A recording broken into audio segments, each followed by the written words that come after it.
Hi guys, it's day 2 and Mrs. Roddermanis in her story time is going to read The Puppy Place today. What I'm going to do is I'm going to read you 3 chapters for the next 3 days. So then we can fill in lots of time. This one's Sugar, Gummy, and Lollipop. I hope you like it. Lizzy rolled down her car window and stuck her nose out for a good sniff. I can smell the piney woods, she said. The air was fresh and clean. Just a little longer, Maria's mom said from the front seat. Good thing, too. I bet Simba is about ready for a walk. Lizzy turned in her seat to check on Simba, the big yellow lab riding in the way back. Is that true, Simba? She asked, giving him a scratch between the ears. Simba gave her a doggy grin and panted happily. As a guide dog, he belonged to Maria's mom, who was blind. He was not supposed to get petted while he was working. That meant he especially loved attention when he was off duty. A long car ride definitely counted as off duty. Lizzy Peterson had been to the Santiago's weekend home in the woods a few times, and she loved it, even if it did take forever to get there. She loved the forest, the trails, and the sparkling lake. She loved the way they had to park way down below the cabin and haul all their stuff in red wagons, and she had even come to love how rustic it all was. No electricity or running water, the outhouse, the wood stove for heating. Most of all, she loved the cozy cabin and the sweet tiny room she shared with Maria, her best friend. The only thing she didn't like was that she had to leave her darling puppy, Buddy, behind. You'll have Simba to spend time with, Mom had said when Lizzy begged to take Buddy along, and the rest of us would miss Buddy if he went away. It was true. All the Petersons loved Buddy, the foster puppy who had come to stay. Lizzy's family took care of puppies who needed homes, usually just until they found each one of the perfect forever family. She and her 2 younger brothers, Charles and the Bean, always had a hard time saying goodbye to the puppies they had helped care for. In Buddy's case, saying goodbye had been impossible. When it was time to find him a home, the whole family agreed that he belonged right there with them. Lizzy closed her eyes, picturing Buddy's smooth brown coat and the heart-shaped white patch on his chest. He loved it when she scratched him there. She hoped Charles would remember to do that while she was gone. She sighed. Buddy would be fine. It was only a few days after all. Meanwhile, she and Maria would be having a fantastic time at the cabin. With luck, the lake might still be warm enough for swimming, and she and Maria planned to hike and climb trees and build fairy houses out of leaves and sticks and bark. Even though the cabin was in the middle of the woods, there was always plenty to do. Lizzy's stomach rumbled. She needed a snack to give her energy for the hike to the cabin. She reached into the backpack at her feet and rummaged around until she found the candy bar she brought. Want some? She asked Maria as she peeled back the crinkly paper. Maria's eyes widened. She held up her hands and shook her head. Oh, she said, I guess I forgot to tell you. Mrs. Santiago swiveled around to face them. Do I smell chocolate? She asked.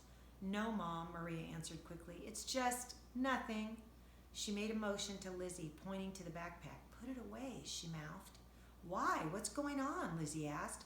Didn't you tell her? Maria's mother asked. I meant to, said Maria, but Mrs. Santiago shook her head. Lizzy, we've agreed that this is going to be a sugar-free weekend. Our family's been getting into the sweets a little too much lately, and we decided we needed a break. Maria rolled her eyes and pointed at her mom. She decided, she said. It sure wasn't my idea. Or mine, said Mr. Santiago from the driver's seat, but your mom does have a point. My cookie eating was getting out of control. It's only a few days, said Mrs. Santiago. I think we'll survive. Lizzy wasn't so sure. It wasn't as if her family ate sweets all the time.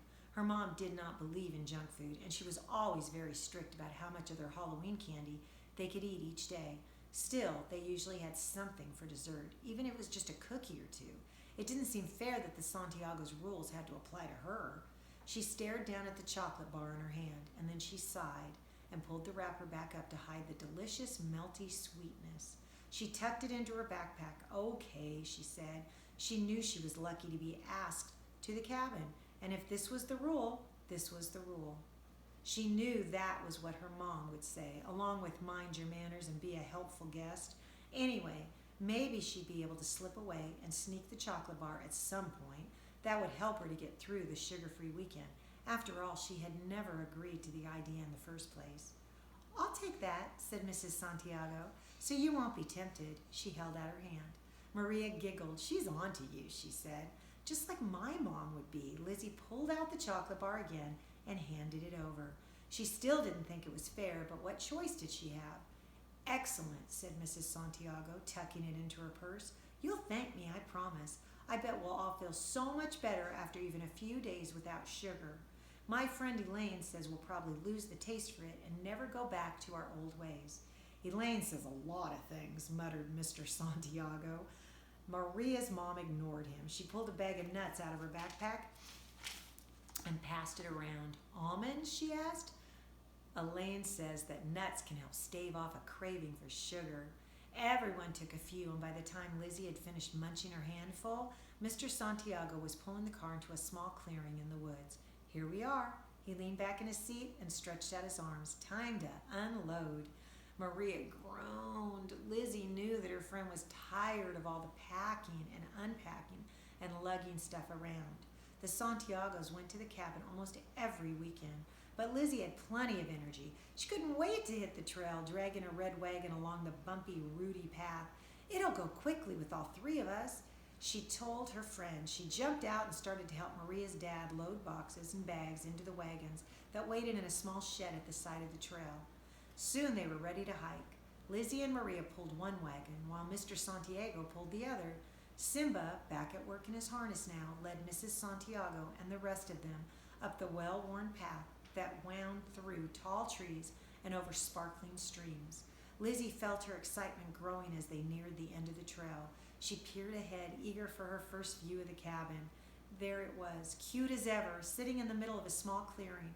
Soon smoke would be curling from the chimney. Chili would be simmering on the stove. The cozy glow of gas lanterns would light the cabin, and their weekend would really get started. Lizzy knew that even without candy or cookies, she and Maria were going to have a blast. "What's that on the porch?" She squinted towards the cabin. "Looks like some sort of delivery," Mr. Santiago said. "A big cardboard box. Did you order something?" he asked his wife. "Not me," she said. "But what's that sound?" Lizzy strained to listen. "Something's crying," she said. "It sounds like—" She let go of the wagon handle and broke into a run, leaving Maria behind. She leapt up onto the cabin's porch and threw open the top flap of the box. "It is," she shouted. "It's Puppies." "No way!" Maria laughed out loud. "I know you must be kidding." Lizzy stared into the box and then turned to look at her friend. She shook her head. "I'm not," she said, and then she bent down, reached into the box, and pulled out a small, wriggly brown puppy. "Puppy!" Maria screeched. She galloped up to the cabin. The puppy in Lizzy's hand shrank back and tried to climb inside her shirt. "Shh," she said, "you're scaring it." Maria slowed down as she moved closer. She climbed up on the porch stairs and peered into the box. "Puppies?" she whispered. "It really is Puppies." She reached in and pulled out another, and another. "3 of them," Lizzy said after she checked the pink flannel blanket lining the inside of the box. She didn't want to miss any puppies. "I don't believe this." "I don't either," said Mr. Santiago as he joined them at the box. "What is a box of puppies doing on our porch?" Mrs. Santiago shook her head as Simba led her up the porch steps. "Puppies?" she asked. "Really? I thought Lizzy was just fooling around." "They're puppies, all right," said Lizzy. She stared down at the tiny, soft creature in her hands. "Hello, little guy," she said. "Where did you come from?" The puppy stared back without blinking. Its eyes did not seem to focus perfectly, but it stuck out a teeny tiny pink tongue and turned its head to lick Lizzy's thumb. A tingle went up her spine. "Oh," she said. She bent to smell the top of the puppy's head. There was nothing like the smell of a very young puppy. It was sort of like sweet milk, plus your favorite blanket, plus maybe a spicy hint of nutmeg or cinnamon. She took a deep sniff. "Ah," she said. Maria handed one of the puppies to her dad, and they all sat on the porch to admire the dog. "Sit, Simba," said Mrs. Santiago. "Now stay and be a good boy." He sat very, very still, his nose twitching as he stared intently at the puppies. Mrs. Santiago sat next to her husband, and put out a hand to touch the puppy he held. So soft, she gasped. And she felt the puppy's head. Tiny. How old do you think they are? And tell me what they look like. I bet they're adorable. Lizzy held up her puppy to take a closer look. He filled both of her hands, but he didn't weigh more than a bag of chocolate chip cookies. He was amazing. She wished Maria's mom could see him. They're light brown, she told Mrs. Santiago, with short hair and little floppy ears.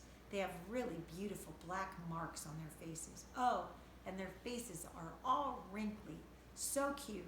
Her puppy had a black nose, big round eyes, and a funny curly tail. And when he opened his mouth to yawn, Lizzy saw that his tiny sharp teeth. I think they're really young, she said. Like they're probably just learning to eat solid food. I think this guy's baby teeth just finished coming in. The puppy squirmed and she pulled him back against her chest, where he seemed most comfortable. He felt safe there. Mine's a boy also, Maria said. He's the cutest thing I ever saw. She sighed and kissed the top of her puppy's head, and the puppy nestled into her hands and licked her enthusiastically. Maria giggled. I think he's a love bug, too. He's not as shy as yours, Lizzy. Mine's a little girl, and she isn't shy at all, Mr. Santiago said as his puppy struggled out of his arms and began to explore the porch, sniffing her way behind the big box. Mr. Santiago jumped up to catch her. Hey, look what she found. He handed the puppy to his wife and then went back to pick up a bag of puppy chow that had been hidden by the box. I guess you're right about them being on solid food, he said to Lizzy. He scratched his head. I just don't get it. Why would somebody leave puppies on our porch? Dad, look, said Maria. There's a note taped to the dog food bag. Her dad turned the bag around and pulled off a piece of lined notebook paper. We can't handle 3 puppies. Hope you can help, he read. He turned the paper over and then turned it back. That's all it says. He scratched his head again. What is going on here? Somebody must know that we come here every weekend, said Mrs. Santiago. Maybe they've seen Simba, so they know we like dogs. She stroked the puppy's head very gently. Someone figured we would take care of them. Lizzy was so shocked that she couldn't even speak. She felt a lump grow in her throat, and tears came to her eyes. Who would do such a thing? What if the Santiagos hadn't gone up to the cabin that weekend? The poor puppies could have starved or frozen. And why would someone abandon 3 adorable, healthy puppies? They looked well fed, and they weren't dirty or crawling with fleas the way some stray dogs were. Somebody must have left them there only hours earlier. Well, can we? Maria asked. Can we what? Said Mrs. Santiago. Can we take care of them? Maria lay her cheek along the puppy's head. They need us. Lizzy felt her heart start to race. 3 puppies to foster? Suddenly the weekend was looking a lot more exciting. Who needed chocolate if you had puppies to play with? She held her breath, waiting to hear what Maria's parents would say. After all, she was just a guest. Well, Mr. Santiago began, we can do it. Lizzy couldn't help herself. I've taken care of puppies this young before. I've even taken care of a younger puppy. Remember that Cocker Spaniel, Bella? She had to be fed from a bottle, and I've taken care of more than 1 puppy at a time. Remember Chewy and Chica and the brother and sister Chihuahuas? Lizzy had fostered so many puppies by then that she felt like a total professional. She could handle 3 puppies at once, no problem. I don't know, said Mr. Santiago. He held his chin in his hands as he stared at each of the puppies in turn. The one in Maria's arms were still licking her chin. Mrs. Santiago's puppy was struggling to get down and explore, and the timid little boy Lizzy held was nestled into her chest as if he was trying to hide. 3 puppies? It sounds like a lot of work. It's not exactly what I was planning on for this weekend. He sat down next to his wife. What do you think? Maria's mom tilted her head. She said. Lizzy held her breath. She crossed her fingers and her toes. Mrs. Santiago didn't say anything for what seemed like an hour, or maybe a year. To tell you the truth, she finally said, I'm wondering if we really have any choice. It's too late to do anything about these guys today, especially since we don't really have phone service up here. Anyway, we need to get ourselves settled in the cabin before dark. She paused, and Lizzy wove her crossed fingers even tighter. We'll have to keep them at least overnight, she finally finished. Maria let out a whoop, and the puppy in Lizzy's arms shrank against Lizzy's ribcage, almost as if he were trying to crawl right inside her. Maria, said Lizzy in a low voice, you really, really have to stop doing that. Usually Maria hated it when Lizzy got bossy, but this time she just put a hand over her mouth. Oops, She said, I know, you're right. Lizzy pulled her puppy in tight and wove her arms around him so that he was barely able to peep out. It's okay, she whispered as she bent to kiss the velvety brown top of his tiny head. Don't worry, little darling. We're going to take care of you and the others. Lizzy's heart pounded. 3 puppies to foster way out in the woods? This was something new. This was something fantastically wonderful. Suddenly it took every bit of willpower she had to keep from shrieking just like Maria had. Instead, she kissed her puppy's head over and over, very softly and gently. He relaxed into her arms and fell asleep. She giggled. When in doubt, take a nap, she said. That's what Aunt Amanda says dogs think. Lizzy felt a pang when she thought of her aunt. Aunt Amanda ran a doggy daycare center, and she knew pretty much everything about dogs, from how to give them baths to what kinds of toys were best for which dogs, to how to train a dog to walk on its hind legs. How great would it be to have Aunt Amanda there now? Lizzy was supposed to be the puppy expert, but she knew she would have lots of questions, and Aunt Amanda could answer them. Not without cell service or a phone line, though. The cabin didn't even have electricity. So what do we do first? Asked Maria. Mrs. Santiago held up a hand. If these little ones are staying, I think the first order of business should be for Simba to meet them. He's not supposed to play with other dogs unless I let him know it's okay, but I'm sure it's making him nuts to lie here watching me hold this little scamp. She gave Simba a command and a hand signal, and he got up from where he had been lying quietly beside her. He reached up his neck to sniff the puppy, who was now trying to struggle out of Mrs. Santiago's arms. His thick, feathered tail waved happily as he nuzzled the girl puppy back into place. She settled in with a sigh. The little puppy said, I was just trying to explore a little. Then Simba walked over to Maria and let her puppy snuffle him all over his big broad head. The puppy seemed to like Simba. He liked the big dog's nose with his tiny pink tongue. The little puppy said, wow, you're a big guy, but I can tell that you're gentle. Are you going to help take care of us? Finally, he approached Lizzy and waited patiently until the puppy in her arms peered out, curious about this big new creature. When Simba saw the puppy's twitching nose, he reached up his own to touch it gently. The puppy sniffed Simba carefully. The puppy said, I guess I don't have to be too scared of you. Ah, said Lizzy. She felt her heart melt. I think they're all going to get along just fine. She reached down to scratch Simba's head. What a good boy, she told him. Then everyone swung into action. They put the puppies back in the box just for a few minutes, cutie, Lizzy told hers as she lowered him in, and Mr. Santiago carried it inside. Then Mrs. Santiago put Lizzy and Maria to work unpacking the coolers as she bustled about getting dinner started. Lizzy was always impressed by how easily Maria's mom moved around the cabin, even though she couldn't see. She didn't need Simba's help at all in that small, well-organized space. It all had to do, Mrs. Santiago said, with making a sort of map inside her head so she could remember where everything was. I'll make a fire in the wood stove, said Mr. Santiago. That will keep them cozy. He went out to the woodshed and came back with an armload of kindling and logs, then set to work.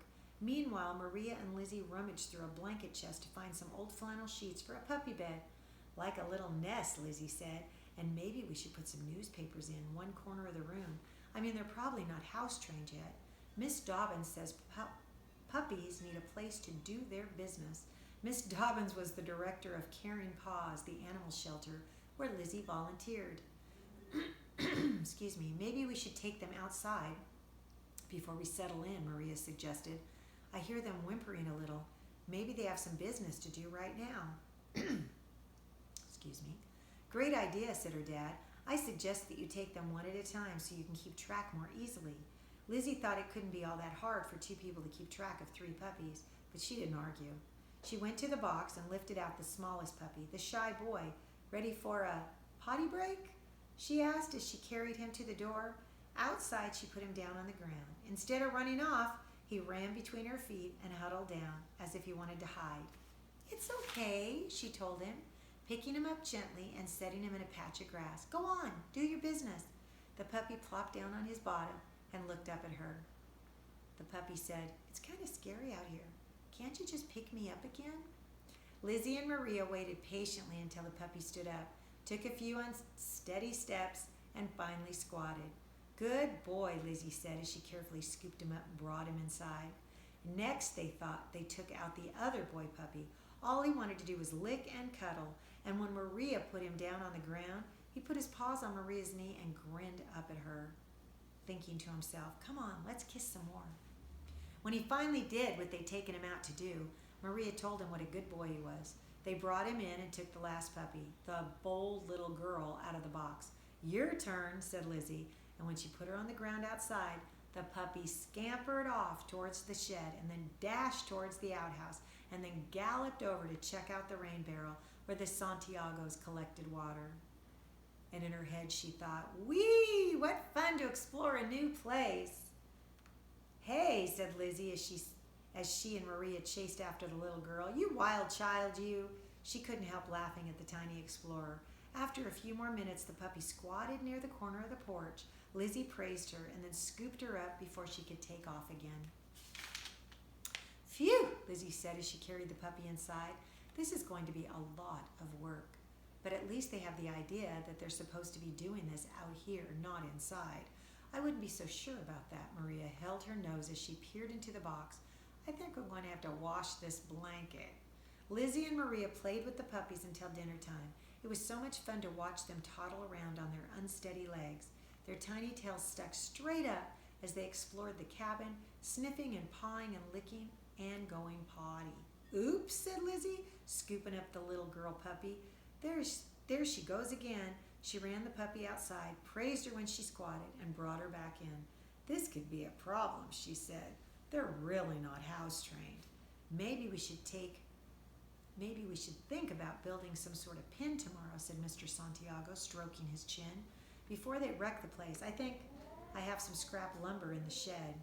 After dinner, which they ate with puppies on their laps, Lizzy and Maria washed the dishes. After she'd dried the last bowl, Lizzy checked on the puppies. "Where's the little girl?" she asked. Mr. Santiago was holding one boy puppy while Mrs. Santiago stroked the other one. "She was just under the couch," said Mr. Santiago. "I've been keeping an eye on her." Lizzy looked under the couch. No puppy. She looked around the rest of the room. "I don't see her," she said. "Could she have gotten into our bedroom?" asked Mrs. Santiago. Lizzy went to check. "No," she cried when she saw the girl puppy. And that's the end of chapter 3. And so then the next day we'll read 3 more chapters and then 3 more chapters of that for 3 days in a row. The Puppy Place, Sugar, Gummi, and Lollipop. Thanks for listening, kiddos. I'll see you next time.